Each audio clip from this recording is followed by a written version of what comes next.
généralisé il y a un peu plus d'un an, le contrôle de la recherche effective d'emploi a conduit à 14% de radiation, pour 270 000 contrôles. Le dispositif de contrôle de la recherche d'emploi des chômeurs, généralisé il y a plus d'un an et demi par Pôle emploi, a abouti à 14% de radiation pour 270 000 contrôles menés, à raison de 12 000 par mois en moyenne, rapportent les Échos, mercredi 8 novembre.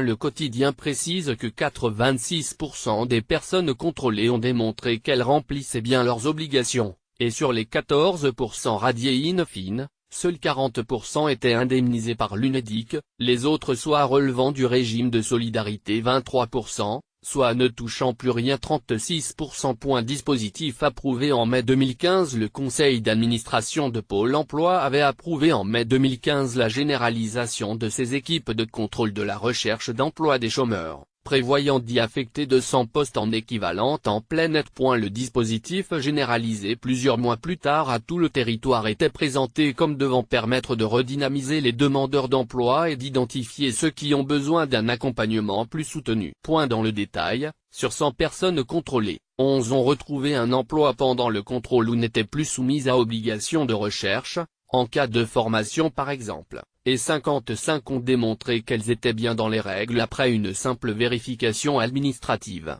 Sur les 34 personnes restantes, avec qui un conseiller a pris contact, 20 ont pu également démontrer qu'elles étaient dans les règles ou ont été remobilisées grâce à un accompagnement renforcé.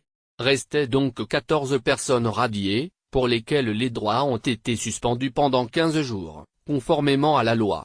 Emmanuel Macron s'est engagé à aller plus loin en multipliant par 5 les effectifs de contrôleurs, pour les porter à 1000, en contrepartie du projet d'extension de l'assurance chômage aux indépendants et aux démissionnaires.